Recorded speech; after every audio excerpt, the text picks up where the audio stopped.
Good morning, ANC. How's everyone doing this morning? It's a great day to be together at Austin New Church in communion. How about everyone stand if you would like to and join us in worship.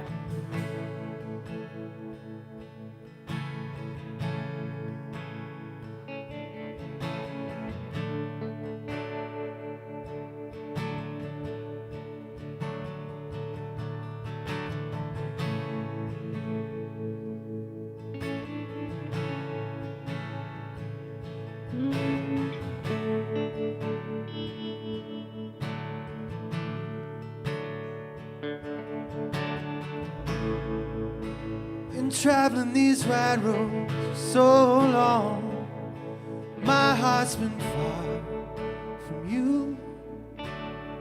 10,000 miles gone. Oh, I wanna come to you and give you every part of me. There's blood on my hands, my lips are unclean. In my darkness I remember Mama's words reoccur to me. Surrender to the good Lord and wipe your slate clean. Take me to your river. I wanna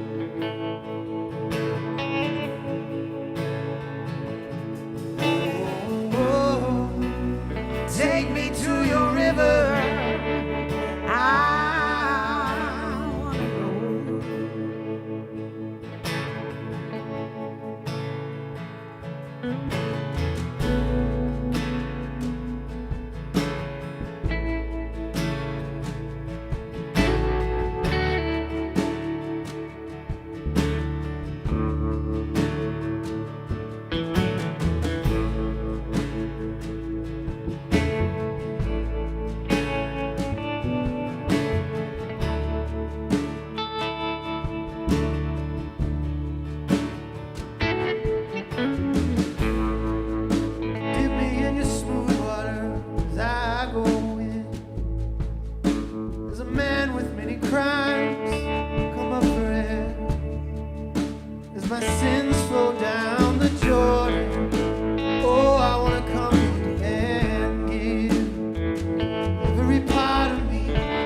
wanna go.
It's yours.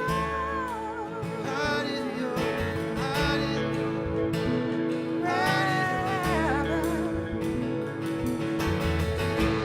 Want my heart? You got it. You got it. You got it. You want my yes? You got it. You got it. You got it. You want my oh? You got it. You got it. You got it. You want my oh? You got it. You got it. You got it. You want my heart? You got it. You got it. You got it. You want my yes? You got it. You got it. You want it. You want my oh? You got it. You got it. You got it. You want my heart? You got it.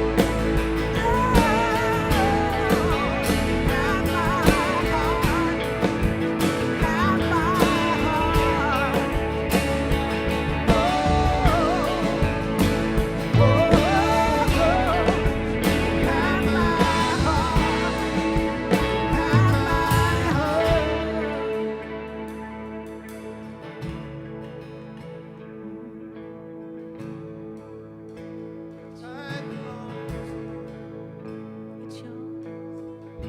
It's yours.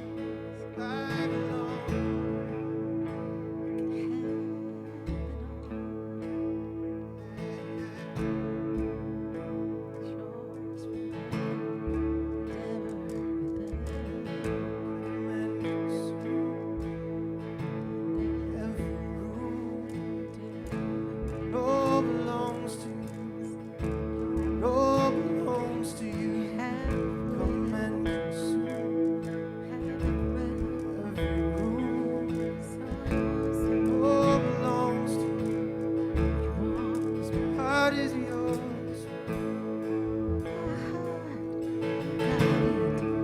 My heart is yours.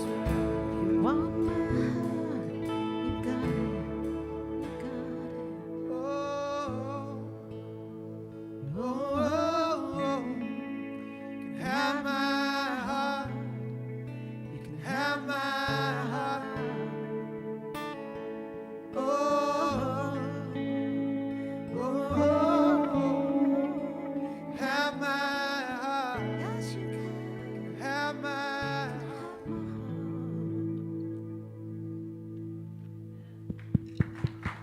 Amen. Good job, guys. Nate, welcome back. Hadn't seen you in a minute. Good job.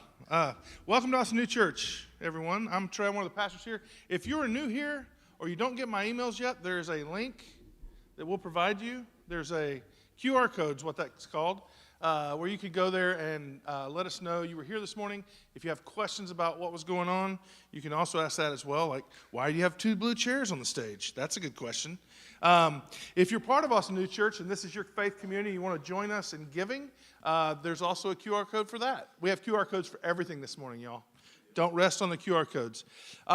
Here's something new. We have a contemplative retreat coming up, and we have a slide for that as well. So listen, I wish I'd have learned more about this, but we're just trying to gather interest. We're trying to find out who would like to do something like that this spring as a time of just reflect. Laura, come on.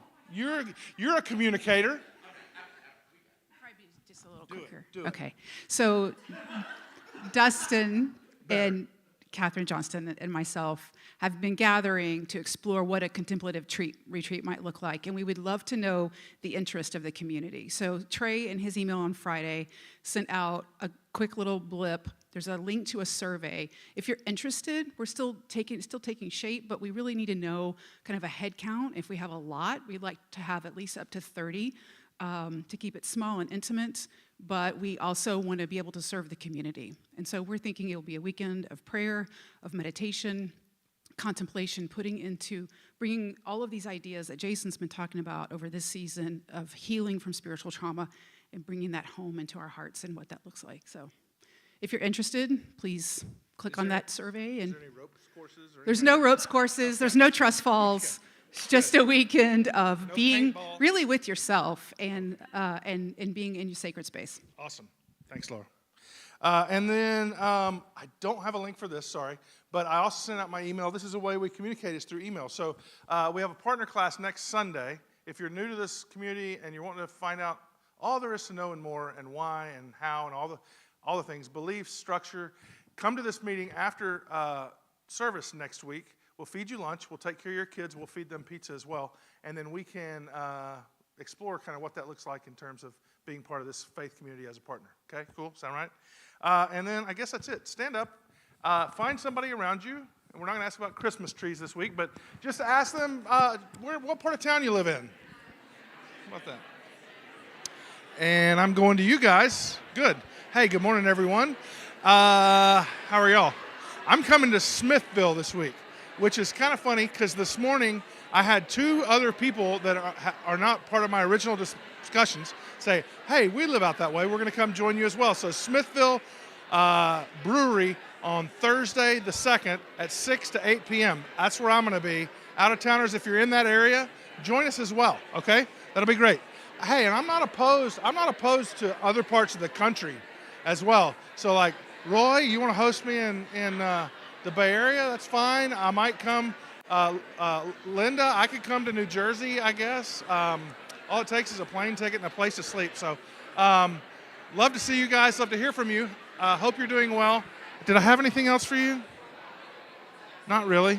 Not really. Hey, you will notice from last week to this, I know Stan's stuff was awesome last week, but the cameras were a little dark, and I was really upset by it. So we came in, fine-tuned a little bit. Hopefully the cameras look a little bit better today. It's brighter. The colors are cleaner and stuff like that. So anyway, Jason and Catherine are going to be up here in a minute. But thank you guys for being there as always. Love you, miss you. See y'all soon.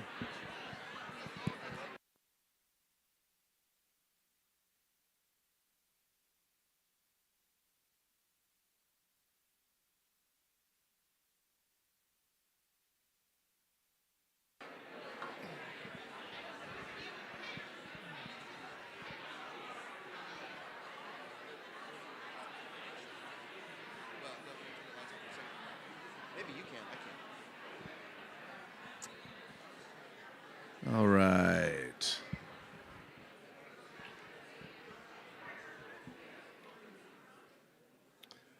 There's one way to make them be quiet. Just turn off the lights. That worked. Good morning, y'all. My name is Jason. I'm another one of the pastors here. Trey always likes to tell you he's one of the pastors here. Do you ever wonder, who are all the pastors here?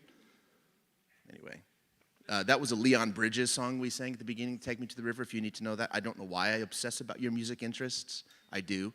You need to know that. And Brad, that reminded me of the night you and I went to see Leon Bridges at the Moody, and it was as if we were the two only men in the room. Y'all, every well-dressed woman in Central Texas went to the Leon Bridges show. I'm not sure what they were hoping would happen, but it was like a wedding, and there's Brad and I. That was Molly's ticket, but Molly had to go do something out of town, and boy, am I grateful for that little bit of benevolence. Leon Bridges, y'all, so good. So welcome to a Sunday morning where we're gonna go a couple of different directions because we can. Because there's nothing particularly redemptive about you circling up in a space where someone sits at the middle every week. Now, we know this, but we just don't experience a lot of experimentation around Sunday mornings. So we kind of just come in, and if you're in a good community of faith, then they're going to offer you some diversity, but it's still going to be one voice at the center, and so today we're going to do something different. Because what are they going to tell us? What's the bishop going to do? Be like, so anyway, here we are. Good morning. And welcome to Lent. So exciting. Everybody loves Lent, don't we? I remind myself every year that some of you are familiar with Lent, and then some of you are not. If you didn't grow up in a traditional space, maybe it's a new concept to you. And sometimes new ideas have wonderful new meaning. And for those of us who have grown up around it, you really got to work to shake the dust off to find anything new about a season that comes every single year at the same time. Before we get going, a couple words about it, and then I'm going to let Catherine take us in an incredible direction. The word Lent, obviously, is a simple word. It comes from the Middle English word that just simply talks about the length or the stretching of the days. So you could associate it with the time of year, which we call spring, essentially. It's one of the great seasons of the church calendar. There are two. I like to say there's three, but there's really two. Advent prepares us for Christmas, but then Lent prepares us for Easter. Lent is the extended season of fasting and deprivation, our favorite word, such an un-American word, these sorts of things. It consists of 40 days, and Americans can't do the math because it's 40 days plus the associated Sundays. So if you ever wondered, like, how come I feel like the only dum-dum who can't get 40 days from Fat Tuesday or Ash Wednesday to Easter? Well, it's because you add the Sabbath in there, because the Sabbath built into Lent is the day of celebration. So the good news for those of us who hate fasting, I think that everyone in the room would raise their hand, given the opportunity, is that you get once a week to sort of dial back and eat all the hamburgers you want and watch all the Facebook you need and all the things you need, because you get that Sabbath. So it's 40 days plus the Sabbath's attending. So I love seasons for things. They make sense. My body speaks the language of seasons. It's likely yours does as well. Seasons are about a slow and a gradual movement in a direction. It's about change and loss and growth and newness. Spring doesn't happen overnight, as you know. Neither does fall, except in Texas. The weather's a little bit like the lottery call person. 82, 17, 11, 49. You don't get that? And nobody saw that on El Arroyo's marquee this week? Yeah, so you'll have to imagine what it would be like to live up north where there's 4 seasons. But we know this to be true, that things kind of come in stages. It doesn't happen overnight. It takes a while for seeds to become sprouts, to become new growth, as we know. It takes a while for leaves to turn different colors and fall to the ground. Likewise, we get a season to ease back into the reality of Jesus' step through the door of death to the other side. And that is my tight theological, Paschal idea. Jesus doesn't defeat death so much as he shows us that we all will go through. Does that make sense? Now, I know Paul's language, and I understand the metaphor. But we're getting ourselves ready again for that. And so I'm grateful that we get a season to do that. That would be a tough transition to make in a single Sabbath, right? So we get all of these days to work up to it. So Catherine, you may have noticed, is sitting with she can hear us. She's sitting with us on stage. Hi. That's my Schitt's Creek reference. That's the only one you're ever going to get. I can hear you. He can hear us. She can hear us. So you notice that she's on stage with us this morning. I don't know how to quantify Catherine's participation around here or her voice, but we take our poets very seriously. Catherine curates that Poets Guild, or that, I don't know what we want to call it. We call it a bunch of different things.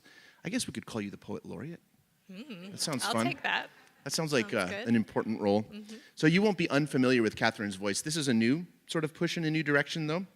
But we're in a different place as we look at Lent, and her ideas this week to me are the ideas we need to sit with, and so we're going to do that. And so as a community that flexes and changes over time, we're going to mid-rash texts differently. So this is going to be unlike Lent 2022, Lent 2021, Lent 2020. You get it. And I think that Catherine's voice is a big part of the new us. It's the new ANC that's being born as we speak. So she engages, may or may not know this, she engages my sermons all throughout the week, every week, as the poets get ready to write the benediction. I'm hoping you've noticed that those things dovetail like a fine Swiss watch come together. And she does the work to get us going in that direction. But more importantly than all of that, she's a faithful friend, and she's ferociously honest. And I think that creates just the right setup for what we're going to hear. So why don't you read us through the classic text that opens Lent, and then we'll see what we got. Can I borrow your? You can. Thank you. Okay. Our text this morning is Matthew 4, 1 through 11. Then Jesus was led up by the Spirit into the wilderness to be tested by the devil. He fasted 40 days and 40 nights, and afterward he was famished. The tempter came and said to him, "If you are the Son of God, command these stones to become loaves of bread." But he answered, "It is written, one does not live by bread alone, but by every word that comes from the mouth of God." Then the devil took him to the holy city and placed him on the pinnacle of the temple, saying to him, "If you are the Son of God, throw yourself down, for it is written, he will command his angels concerning you, and on their hands they will bear you up, so that you will not dash your foot against a stone." Jesus said to him, "Again, it is written, Do not put the Lord your God to the test. Again, the devil took him to a very high mountain and showed him all the kingdoms of the world and their glory. And he said to him, all these I will give to you if you will fall down and worship me. Then Jesus said to him, away with you, Satan, for it is written, worship the Lord your God and serve only him. Then the devil left him, and suddenly angels came and waited on him. My guess is that's a bit familiar to you if you've been around the church at all. Volumes have been written about this little exchange between Jesus and the devil in the desert. Most of those volumes, frankly, to me are uninteresting at this point. You see, the church fathers obsessed over things like sin and evil and this perceived need to pass some kind of spirituality proficiency test, right? As if doing so might unlock the blessings of God in the life of a Christian as it did in the life of Jesus. That's how I would characterize most of what I've ever read about this passage. This is Jesus defeating the devil, and let's see if God will approve. But I don't see that anymore, and a lot of that comes from the kind of theology that you may have heard last week, as Stan shared. According to the stories of the friends of Jesus that are preserved for us in the text, God had already conveyed final blessing and approval over Jesus at the waters of his baptism, which is the passage right before the 40 days in the wilderness. So it can't be that Jesus is attempting to achieve God's approval. I don't think that's the sort of testing that's going on here. And it turns out this is a bit of a theme in Scripture. Thank you, Stan, for helping point this out. I don't know if you remember last week when Stan claimed that Eve's only sin, if you must put that in little sarcasm bunny ears, quotation marks, whatever you call that, Eve's sin was trying to steal what she already possessed fully, the image and the likeness of God. Jesus is not contending for God's approval in the wilderness. We have to sort of pluck that from our thinking. It wasn't to pass a test that he was trying to pass, as if God's approval was in question, because it never was. I think a better way to mine or to quarry this story for meaning is by accepting that all seasons of testing, and I'm referring to yours as well now, okay? All seasons of testing can, if embraced, reveal deep truth about our longings and our losses, about our dependencies, even about our desires. So, Catherine, what are your thoughts on Lent as it connects to the idea of longing? Yeah. I think of Lent as the season before. This is just my sort of meaning of it. I think of it as the season before Easter, before new life, where the days, yes, are getting longer, but we don't have spring yet. It's not here yet officially. So it's a season of transformation. And I think that ties to longing because in every sort of like arc of transformation, there's going to be a moment where you've let go of the old, but you don't have the new yet. We don't have spring yet. And for me, that's what Lent is. It's a space of nothing, an emptiness, a spaciousness, a possibility before that new arrives. So I think of Lent as an opportunity to make space or notice the space that you have for openness and nothing, which doesn't sound fun, because who wants to feel empty? Like, who wants to have nothing? That's uncomfortable. We don't want to sit in that space. It makes us anxious. It's vulnerable. But I think that Lent invites us to accept that discomfort for a little bit, to sit in that discomfort. And if you're not willing to do that, at least somewhat, I think your soul, it's going to sound really mystical, I don't think you'll fully sort of allow yourself and your soul to expand and sort of make space for all of the new that you could have in your life. There's a quote by a theologian named Dorothy Sola. She was a German theologian that I love. She says, "If my hands are fully occupied in holding on to something, I can neither give nor receive." That's how I think of Lent now, at least. It's about letting my hands drop what I used to try to fill myself up so that I can receive and so that I can see maybe I was never empty. Maybe I was always full to the brim with power and possibility and generative energy because I'm created in the image of God. And I see that with Jesus in the wilderness in this passage, because he was in the wilderness, I'm guessing the desert, I don't know. I'm guessing. This is just how I envision it in my mind. He's just surrounded by emptiness, and he's alone. And Satan, the devil, comes to him and tempts him with power, right? You could have what you want. Just take it. You have nothing, so just take what you want. Take what you need. And why does Jesus say no? He knew he was already full. There was emptiness externally and internally. He had an internal sense of power and fullness. Sometimes we can't see that until we're willing to sit in the external emptiness, I think.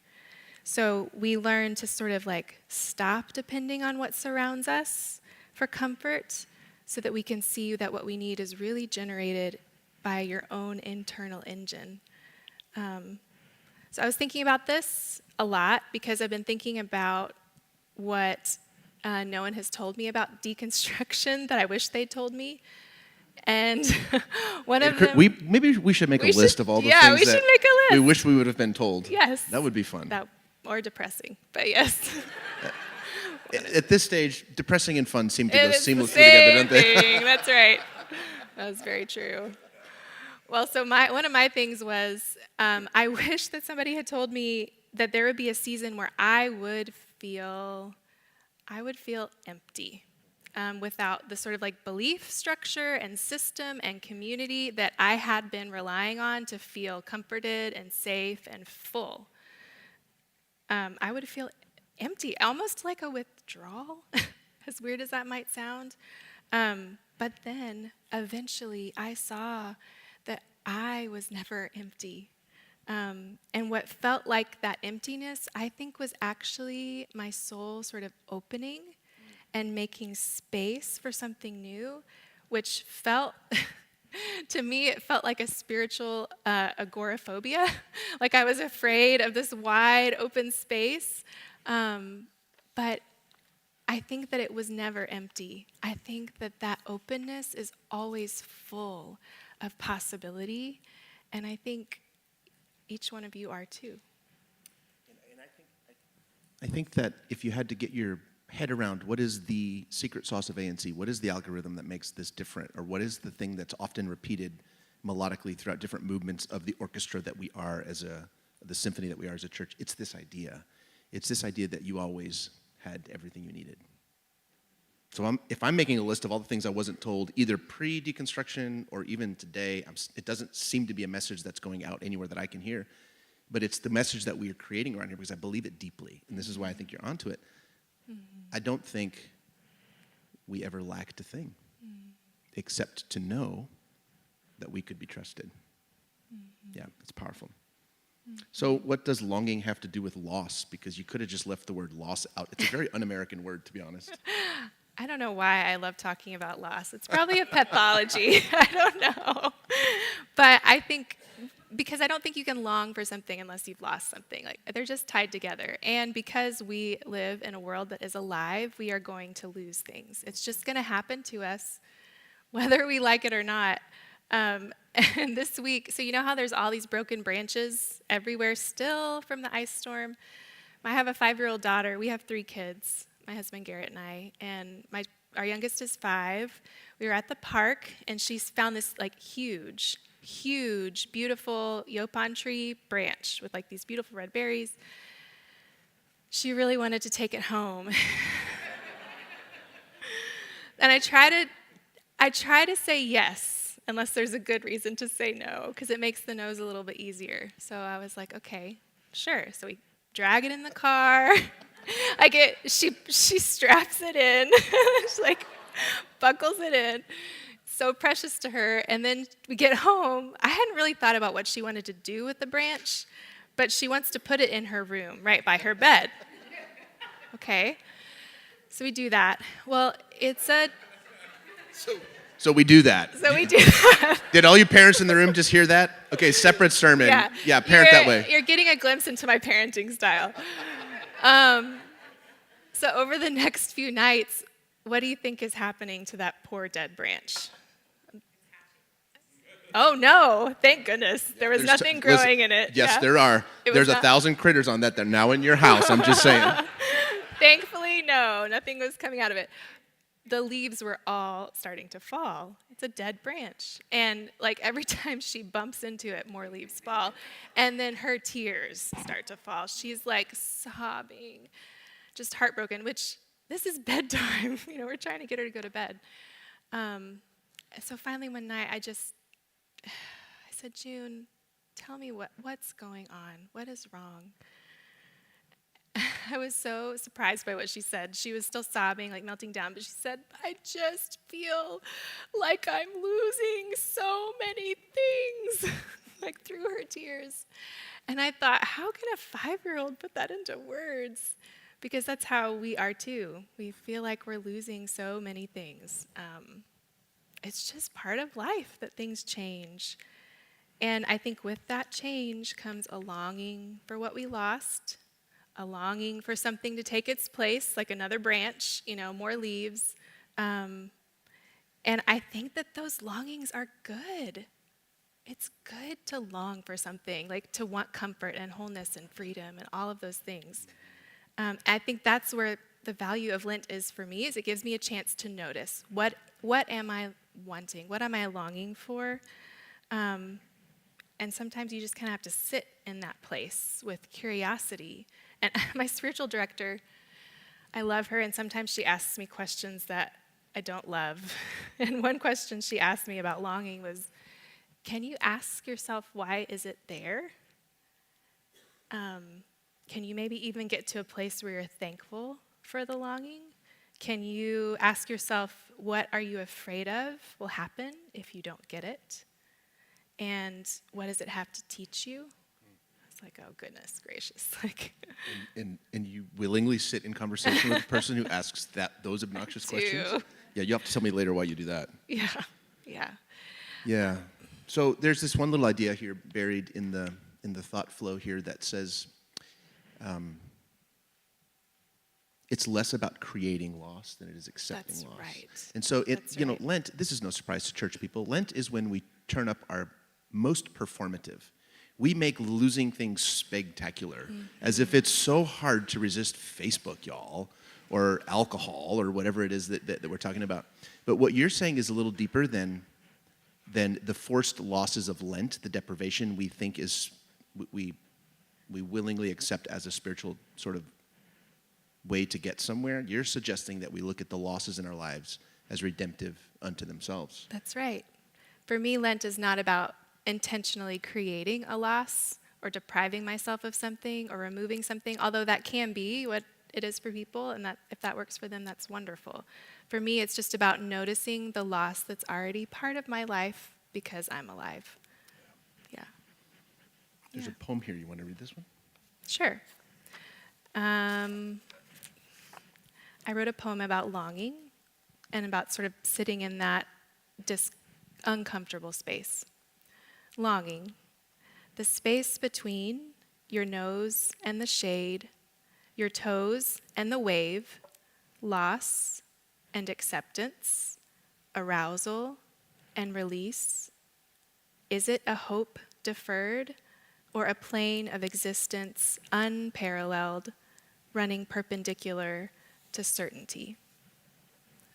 For me, longing is very uncertain, and that's never comfortable. Yeah. So how do we embody Lent? Because it's an embodied practice, it's an embodied liturgy. By definition, how do we do it? How do we make it real?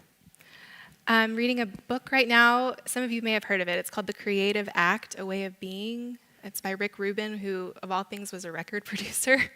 But it's surprisingly beautifully spiritual, and he talks about spiritual practice a lot. His definition of spiritual practice is a practice is an embodiment of an approach to a concept. So it's your body doing something that reflects like an idea. And I think in Christianity we have used the term like spiritual disciplines, maybe is how you've heard of it, which for me, they were always really narrow. It was like prayer, fasting, going to church, and those can be good things. but they have baggage for me. And some of those disciplines were even sort of like traumatizing in the way that they were used because they were done with shame or obligation or coercion. And I think sometimes I used them even to skip over my painful emotions, like as a way to bypass my emotions. I would pray instead of actually thinking about what I'm really going through. So I've gone through that season of emptiness, of just not doing those things. And now I'm wondering, does that mean there's no place in my life for spiritual practice at all? Like, do I just throw the whole thing out because these things have been tied to something that was harmful for me? Or can we reimagine them and maybe broaden those very narrow things? So that's why I like the term spiritual practice. And for me, they're so simple. Like, I think of things, I almost brought a candle today because I like to light a candle at the beginning of a conversation with a friend. That's a spiritual practice for me. I like to look at the sky when I open the car door, just as like a cue to remember to look up. That's a spiritual practice. For me, listening to poetry for inspiration is a spiritual practice because it's less about escaping something and it's more about opening my senses to what is, both inside of me and the world around me and with God. That right there is the concept of Lent, right? It's Yeah. not forced deprivation. It's opening to what already is. Yeah. So I have, what I love to do for spiritual practice, because I'm not like a routine person, but I do like rhythms and I do like cues. And so I'll tie certain things to like a certain event. I shared some of them, but some more are like, every time I open the front door, I listen for the birds. I know that's really weird, but that's what I do. When I go to sleep at night, I listen for my heartbeat. That's called interoception, like sort of listening to your own internal body. And then when I wake up, before I get out of bed, unless my kids are like telling me they need breakfast, I just try to take 3 breaths before I reach for my phone or get out of bed. And Rick Rubin says that the purpose of these sorts of things is to evolve the way we see the world when we're not engaged in these acts, because we're building the muscle of our psyche to more acutely tune in until one day you notice that you are always in the practice of awareness at all times, in all places, living your life in a state of openness to receiving. I think what's more Lenten than that openness to receiving something new. And he was a record producer. I know. What? I know. It's pretty deep. But that's what I want to do for myself, is be able to reimagine those things without shame or obligation or duty, but with wholeness and choice and freedom. Yeah, I think that they're meant to grow and change with us. I love the recovery of the concept of spiritual practices that's something other than the word discipline. I love that. So if some of us have baggage around the spiritual practices due to shame and the ways that we were raised, obligation and performance and all of that, how can we reimagine practices that don't cause harm? Is this not the question, friends? If we are not going to be part of that system, what can we do that isn't harmful? If we were parents under this paradigm, how do we do this differently that isn't harmful? If we were friends or lovers or neighbors or spouses, or you fill in the blank, how can we do it differently? So how, take us there. How do we do this differently? Are we talking about religious trauma? I guess, yes. Like talking about the things that harmed us, sort of. Maybe. Yeah. Maybe we always are around here. Yeah. Mm-hmm. And when I think about, for me, sort of like what has helped me heal some, it's been, Lent for me has been about, in the past, surrendering myself. That's not what helps me heal now. For me, it's about finding and trusting my own voice. And so I was talking to a friend at ANC. We were talking about religious trauma and all of that. And she said, I don't have religious trauma. I just don't. Like, I grew up in the church, but I don't have it. And I thought, that is so refreshing. Like, somebody who grew up in the church who isn't hurting from it. I know that sounds kind of cynical, but That's where I am. And what she said next I loved, because I asked her, how do you not have religious trauma? And she said that it wasn't that our pastors never said anything kind of harmful. It's the fact that we didn't have to agree with them. In fact, we would go to Sunday school afterwards where we would talk about the fact that we disagreed and what we disagreed about, and we all had different opinions, and it was okay. And I love that because her voice mattered as much as, or maybe more than the pastor's, the person in an authority figure. And that's so healthy. And the question is why? Why is that a healthy protection? I think it gave her, and this is a fancy psychology word, but it gave her autonomy and it gave her choice. And I think that's regulating for your brain. And I wonder, I don't really actually know this for sure, but I wonder if that can't help protect you from trauma, from being wounded, to have a sense of choice. So I am a huge nerd, and I read a lot of psychology books, and I read a lot of books on trauma. And a lot of trauma researchers say this. They say the trauma is not the wound. The trauma is not the event. The trauma is the wound. The trauma is the internal wound as a result of what happened to you. And I think that that's so good to hear because that means you can heal the wound. You can't go back in the past and change what happened to you. That's never going to be over. That's never going to change. But you can heal that internal wound. So one way I think about it is, let's say you're cooking dinner, you're chopping vegetables, and you cut yourself with a knife. So you go, and it's a really bad cut, so you go to the trauma center. They're going to treat the trauma, right? So does that mean they're going to go back in time and undo you cutting yourself with a knife to fix the trauma? No, they can't do that. They're going to bandage your cut and heal the actual wound. What gave you the cut is called the traumatic event, the experience. And that may sound like a really kind of fine distinction, but this is why I think it matters for the church. The same event, the same thing, can either wound one person and not another person, depending on their life circumstances, depending on their body. Like, imagine an elderly person falls on some ice and they break their hip, and then a 2-year-old comes along and they fall on the same patch of ice and they don't break their hip because they're like a young, healthy body. Why is that? Trauma in one individual, not trauma in the other, and it's the same circumstance. What's different? Their bodies are different. They have a different makeup. So the same circumstance can result in trauma for one person and not for the other. And I wonder, again, I don't know for sure, I'm not a therapist, but I wonder if it maybe isn't the same with religious trauma, that some things can make us more likely to get wounded. I'm not saying that it's anyone's fault that they get wounded at all. I'm saying maybe there are things that can protect us from wounding.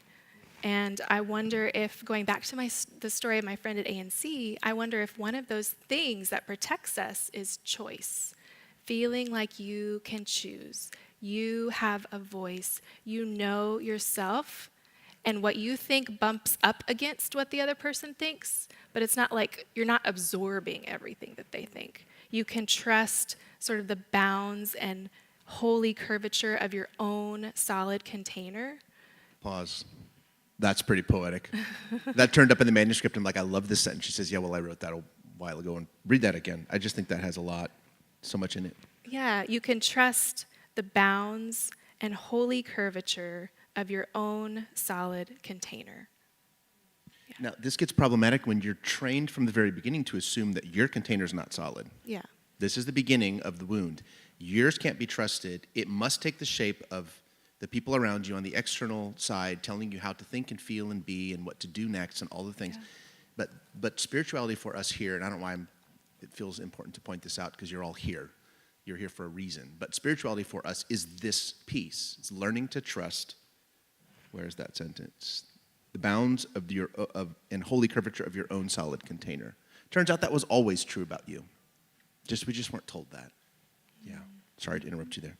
That's okay. Other things that can protect us. Yeah, I think that's not the only thing, and I don't know what they all are, but I think another one is coping. Yeah, like So having healthy talk to us coping about that. mechanisms. I think the reason why I bring up coping mechanisms is because I think in Lent, a lot of times people give up are things that they've used to cope, things that they've used that help them feel good in life. You know, Facebook, food, drink, whatever, things that make you happy. And coping mechanisms can be tricky for me because I used to put them in two categories. Like you have good coping mechanisms and you have bad coping mechanisms. You have healthy and you have unhealthy. And yes, it's true, some coping mechanisms can have unintended consequences. Like if you eat, potato chips only, like... Can you stop? I was just going to ask you, which category does Ruffles go into? Oh. Falls asleep with bag of Ruffles in bed? Anyone in the room? Either Anyone? one. But if that's all you eat, there's going to be consequences, right? Yes, of course. Yeah. But I think in Lent, like the idea I got was you get rid of the bad coping mechanism like Facebook and you put in the holy religious coping mechanism like prayer, and then you're going to be happy. Or at least holy, I don't know. But my therapist, we were talking about this, and she was like, Catherine, at the core of every coping mechanism, there is actually a kernel of desire that's good. There is a core of desire that's, well, she didn't say holy, but I say holy. Even addictions that we say are taboo or harmful, at the kernel of even those, there is a desire that's good, whether it's for connection or playfulness or pleasure or risk or adventure or sustenance or safety. I mean, you could go on with those core good desires. And I think it is a holy thing when your body is trying to meet a desire that it has. It's trying. It's trying to survive because you need some level of good neurotransmitters in your body to survive. And I think that impulse is good at its core. The problem comes when we're taught or shown to get those desires met in a way that also harms or is unhelpful, like trying to get your need for pleasure met in a way that hurts you or someone else. You're still going to turn to it because it's all you know. And then here comes Lent, where we're told, you need to give up that thing that you're doing that's hurting people or hurting yourself. Give it up and give up what you're trying to do to get your needs met. How can that possibly go wrong? How can that possibly not backfire and just end up sort of in a shame spiral? So there's something I would like to name, which was resonant for me around Lent, which is for those of us who suffer from something like depression and anxiety, or just a super stressful time in your life. Our nervous system is already sort of tilted way too far on the pain side of the pain and pleasure balance.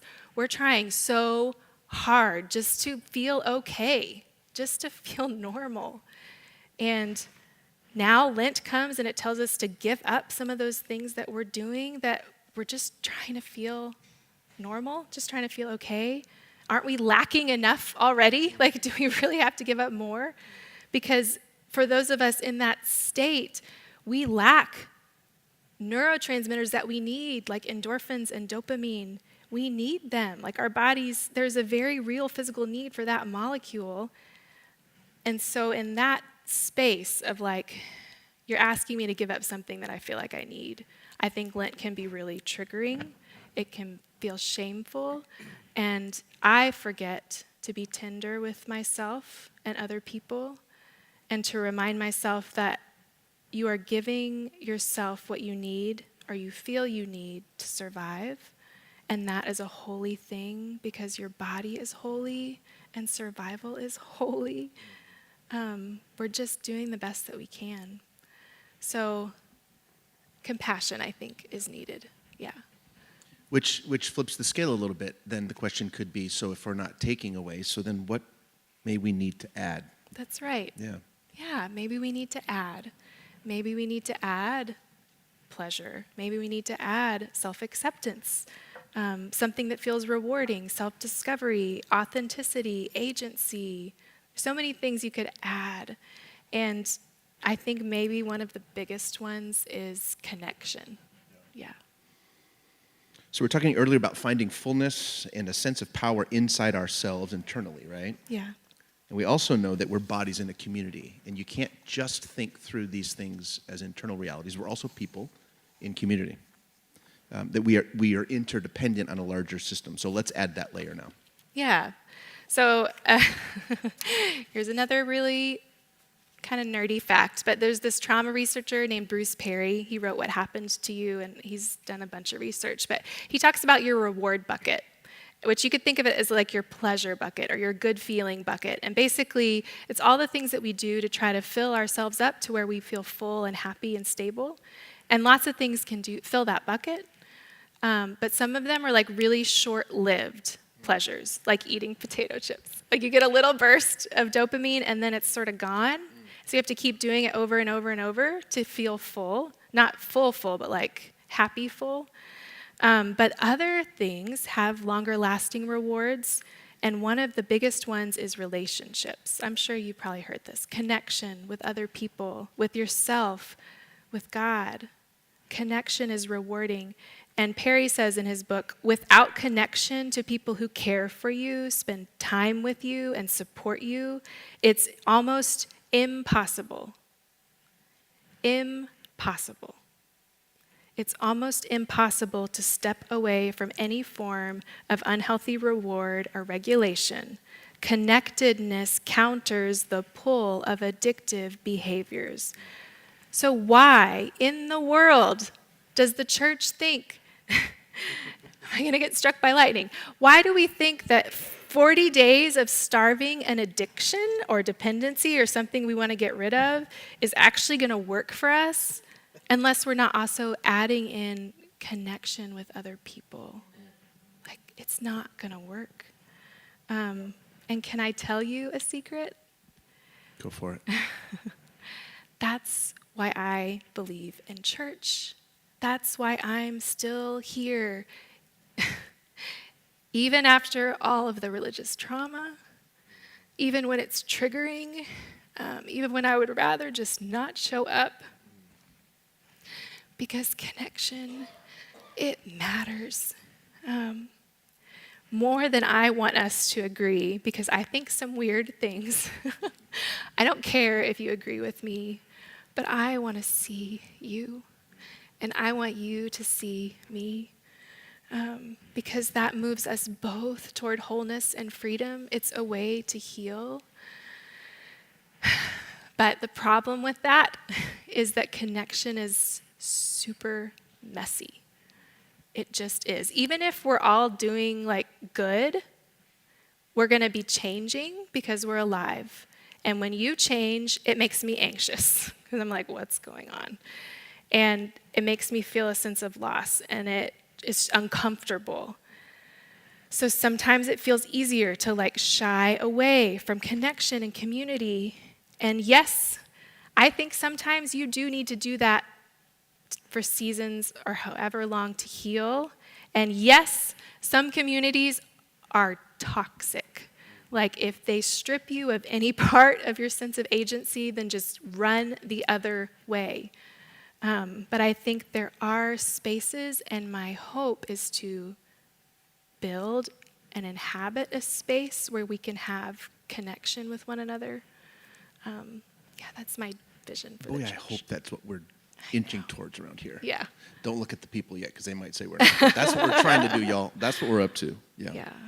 Yeah, so this Wednesday I went to an Ash Wednesday service, and it was a beautiful moment of connection, because as the pastor, Ashley, was, marking our foreheads with the ashes, with that physical material that connects us all, the matter that we all come from and are moving towards, she saw each of us.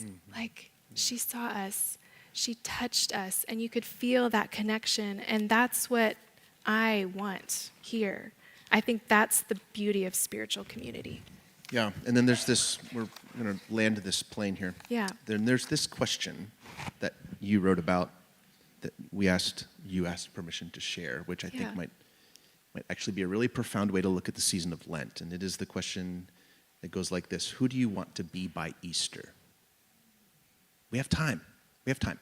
Listen, a good friend says 1 inch a day, it's all it takes. Just one thing different this next time, one tiny bit better the next time around, one inch of improvement the next time you encounter that same thing. So who do we want to be by Easter? Yeah, that comes from my spiritual director. And I think we're all in that slow process of inching towards becoming more of ourselves. And we might not be there yet. And Lent gives us the chance to sit in that discomfort of the not yet. But is that perhaps just the secret little tweet that just leaked out? That what we're actually working to become is more of who we already are anyway? Yeah. Peloton commercial, anyone that remember that?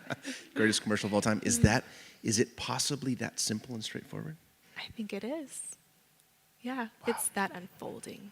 It really is. But it requires being able to sit with the not knowing, the not yetness of it, with the discomfort. And I think in that place of wilderness is where we find our own internal fullness, and it's where we find the nearness of God. Those are so very closely linked, I think. So why don't you land this with a poem from, you can pronounce the name. I don't know if I'm pronouncing this correctly, but this is a poem by Pierre Teilhard de Chardin. It's called Patient Trust. Above all, trust in the slow work of God.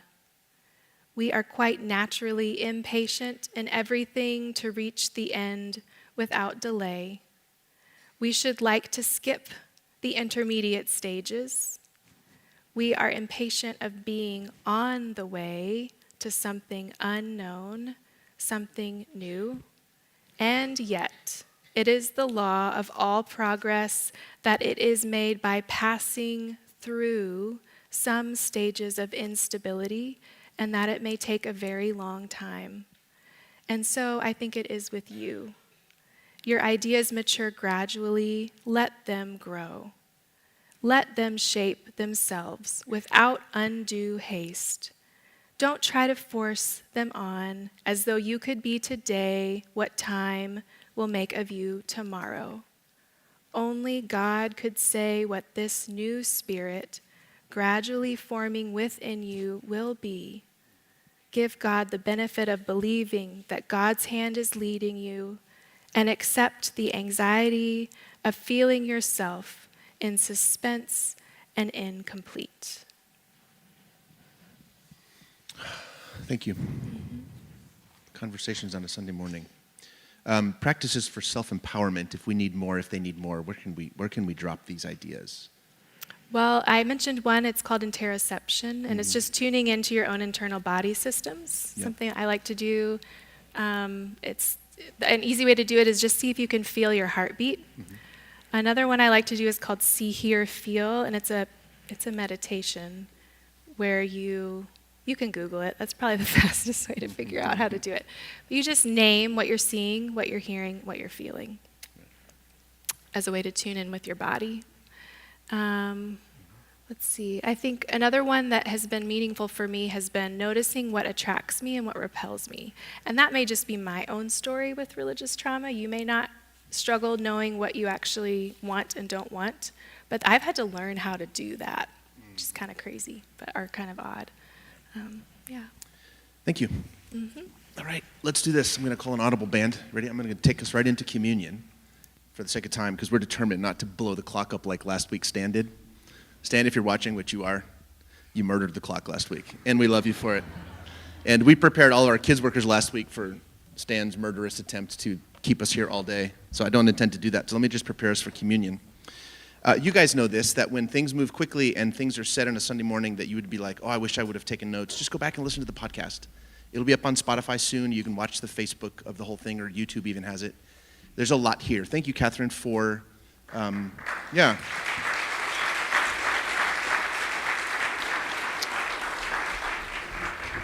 Thank you for leading us. Let's just do one. Yeah. Thank you for, pick the best one. Pick a song that Rick Rubin may have produced on the fly. Thank you for leading us gently, tenderly. Guys, this is a congregation that's so deeply talented. You wouldn't believe the things that the collection of people around here are capable of. So thank you for that. Speaking publicly is not something she just automatically loves to do. So, and that may be true for you, but thank you for that word. So let's join me on your feet if you're able. If you're able and willing. If you don't want to, that's fine too. There is no particular posture that makes you heard of God. You are good on your rumpus as you are on your feet, just to make that plain. So let me read these words for us. Almighty God, to whom all hearts are open and all desires are known, where could we hide from your love? So cleanse us now by your Spirit, that we may perfectly love you as you perfectly love us. Through Christ our Lord, amen. And Christ our Lord and friend, our neighbor, our lover, our faithful one, invites each of you to this table as you honestly seek to live and walk and do the hard work of actually living in peace with others. There's a place set for you. So therefore, let us turn our hearts to God now. And pray these words with me. They're on the screen every Sunday.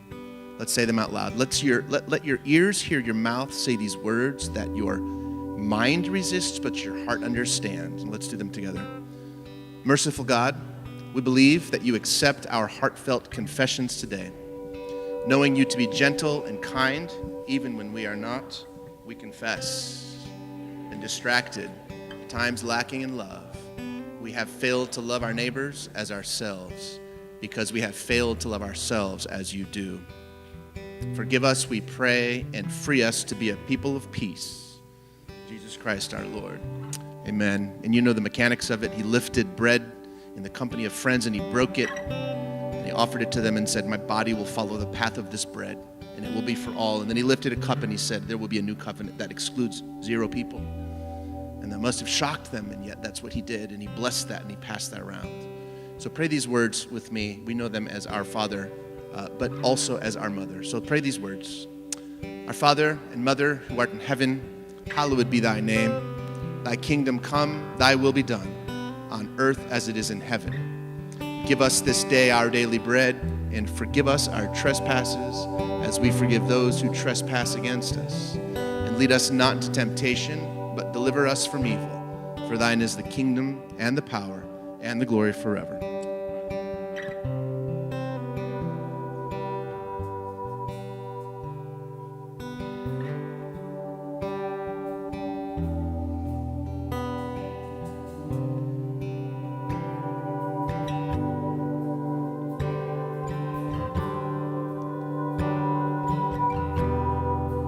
You are not hidden.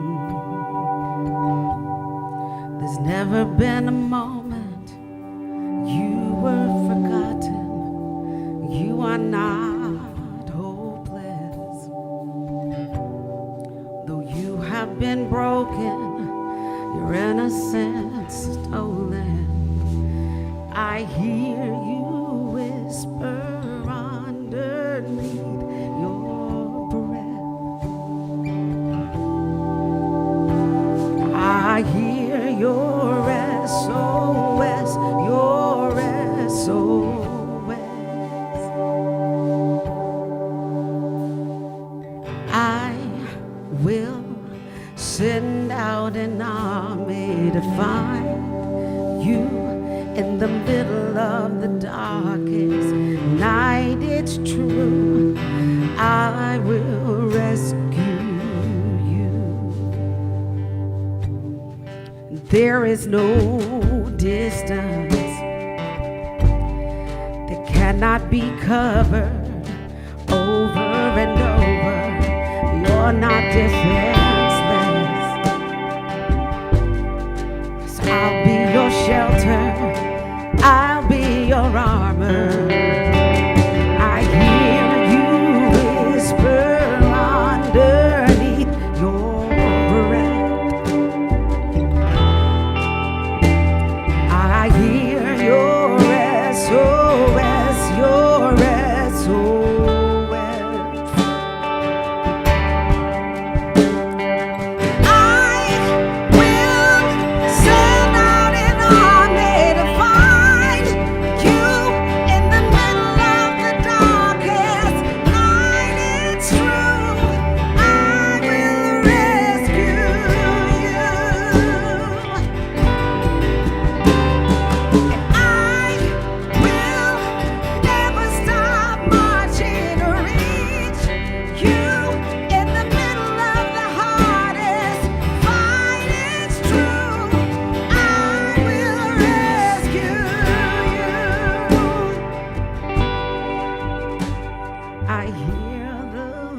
whisper underneath your breath.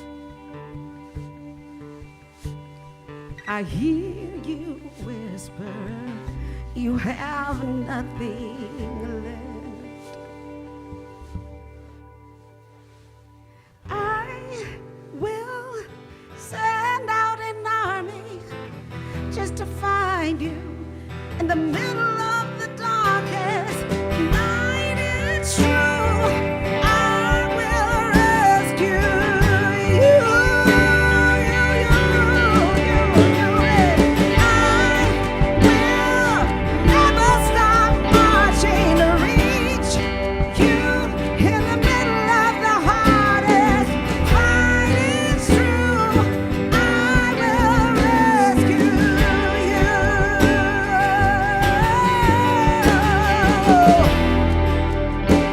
Oh, I will rescue you.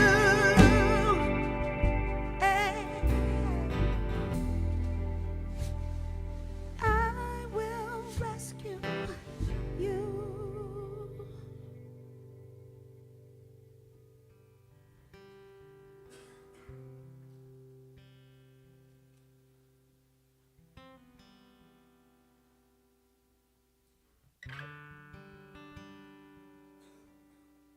Good morning, church. My name is Molly, and today I'm reading a benediction written by Britta Rexstad. She writes, "Oh, Mama, please sit with me in the room I don't go in, with the boxes I don't touch. Open the windows and turn on the light. As the exhale of stale air rushes out, I breathe in your comfort and closeness. The room slowly feels safe again. Join me on the floor while we sort through the not this, the never, the no longer, and the not yet. Tell me stories of your love and delight in me as we sit with reverence for endings and the freedoms found in loss. Pull me close as the last box leaves and the emptiness echoes, aching for replacement. Bring my face into your warm palms and let me watch your eyes dance with excitement. Good things, you whisper. Let's fill it with good things." Go in peace.